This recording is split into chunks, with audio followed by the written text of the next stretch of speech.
Hi hello ಎಲ್ಲರಿಗೂ ನಮಸ್ಕಾರ. ಇವತ್ತು ನಾನು ಪನ್ನೀರ್ ಫ್ರೈಡ್ ರೈಸ್ನ ಯಾವ ರೀತಿ ಮಾಡೋದು ಅಂತ ತೋರಿಸ್ಕೊಡ್ತಾ ಇದ್ದೀನಿ.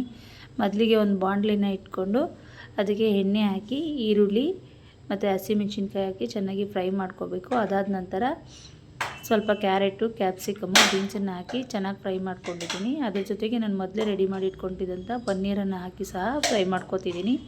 ಹೀಗೆ ಅದಕ್ಕೆ ಸ್ವಲ್ಪ soya sauce, green chilli sauce, red chilli sauce ಮತ್ತು ವಿನಿಗರ್ನ ಸ್ವಲ್ಪ ಆ್ಯಡ್ ಮಾಡಿಕೊಂಡು ಚೆನ್ನಾಗಿ ಮಿಕ್ಸ್ ಮಾಡ್ಕೋಬೇಕು.